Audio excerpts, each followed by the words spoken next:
So we've been on the edge of our seat waiting to find out, will enough Republicans cross over to help establish an investigation into what happened on January 6th? Well, the breaking news this morning was that there had been a procedural hiccup and we would have to wait to find out. It's complicated. Will they? No, they blocked it. They stopped it. It's as of right now not going forward with them Senate Republicans, and not just Republicans, honestly, helping to block the creation of that panel. The Senate vote was 54 to 35, 6 short of the 60 needed to take up the bill that had already been passed in the House that would have formed an evenly split 10-member commission. It came a day after emotional appeals from police officers who fought against the rioters, the family of an officer who died afterward, and lawmakers in both parties who fled Capitol chambers as the rioters broke in. But all of that emotional stuff has nothing to do with the orders that were given to them from Donald Trump, so they were able to ignore all of that.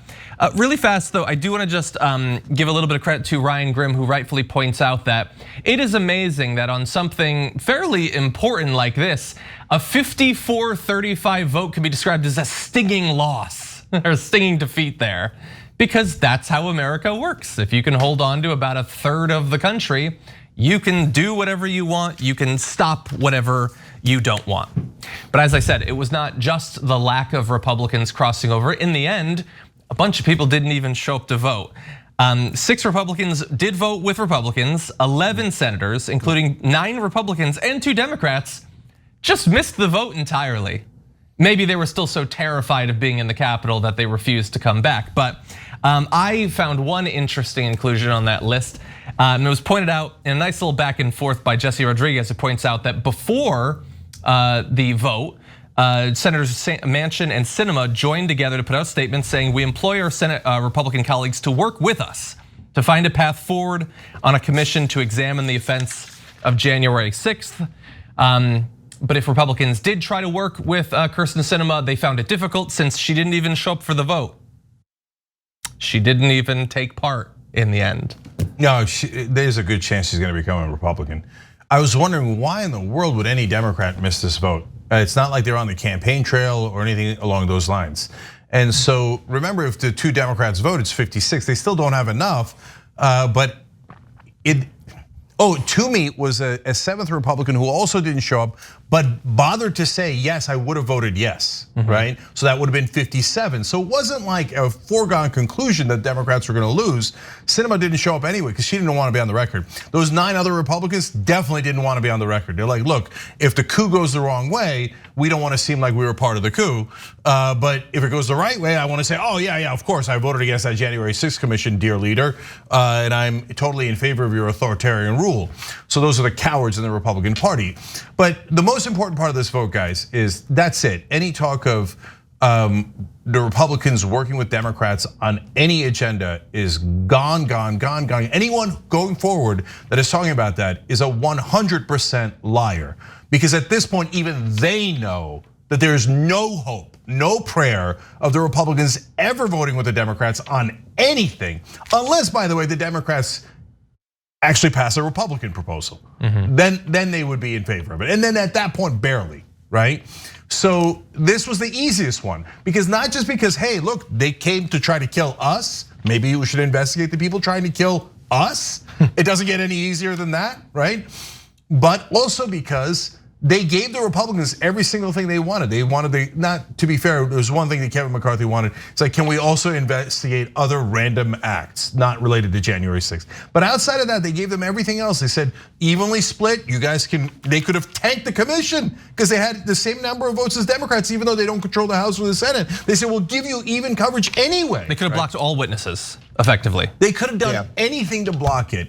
And they still voted no because the dear leader wanted them to vote no. So there is a 0% chance they're gonna work with Democrats on a meaningful infrastructure bill. Police reform, Joe Biden, you're still talking about police reform, that the Republicans are gonna work with you on that. Gun violence, I mean, come on, this is insanity. They're not gonna vote with you on any of that stuff. If you are expecting 10 Republican votes, you might as well make Mitch McConnell president, because that's the only way you're gonna get 10 Republican votes on anything. Yeah, and a few things happen here. So one, hopefully Democrats can use this as your case study to get rid of the filibuster. because you're not getting legislation like this again, or an opportunity at legislation like this again. Republicans have proven they are incapable of operating in good faith with actual bipartisan legislation. Remember, the 10-person committee was literally a bipartisan committee. Even though Democrats technically control the Senate, they got the House, they got the presidency, they were willing to still give Republicans 5 appointments and Democrats 5 appointments. And that's it, just to investigate what happened on January 6th. Let's go a step further. Here's what else we have seen. Republicans are now on record for being anti-good cop.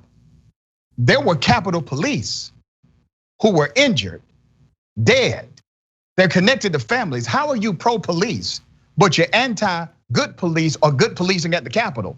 They have gone on record and said they are actually anti-good police or anti-good policing, but they're pro-bad policing.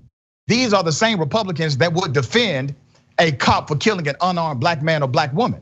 These are the same individuals. These are the ones getting in the way of police reform, even though 94% of Americans say it must happen, 58% of Americans say it must be dramatic, even 51% of Republicans say it needs to happen. So this is what has happened on the record. You have a Republican Party who has not operated in good faith as it relates to the American people. Now, are we going to be able to do something with it is the question. Can Democrats, Joe Biden, Vice President Kamala Harris and others, can they create a messaging technique to let the world know these individuals are so unreasonable? It's time to get rid of the barrier. And that barrier is the filibuster. And almost every piece of legislation I actually care about must have a supermajority of the Senate. I'm tired of this.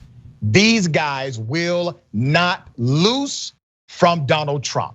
Trump is pulling the strings. He will continue to pull the strings, and he will pull the strings until our democracy is not even recognizable under Democratic leadership at that. Exactly.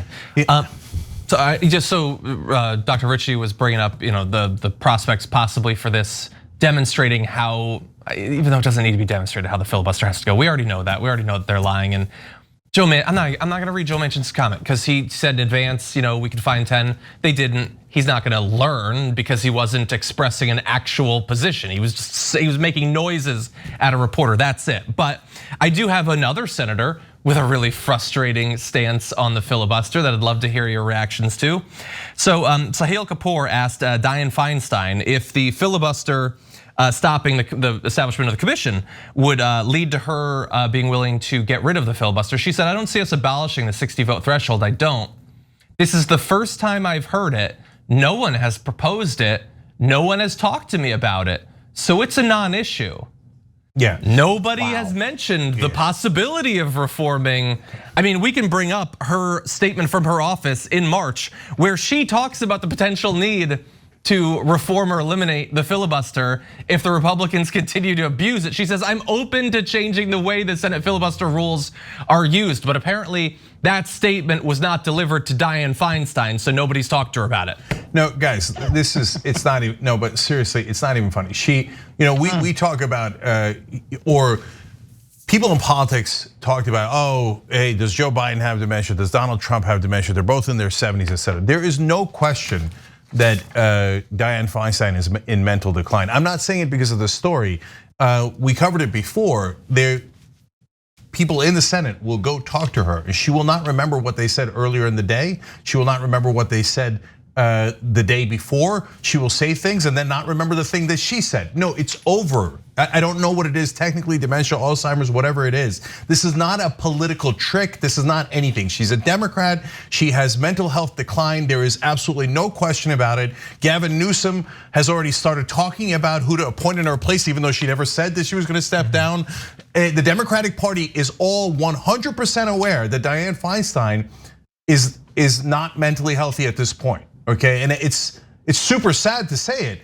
But the corruption in DC is so deep that you can never remove an incumbent. And so Dianne Feinstein was in bad shape when she was running for re-election in 2018. We said it, and by the way, it wasn't just Democrats. It was the media that yelled at us. And they said, no, no, she is in great shape.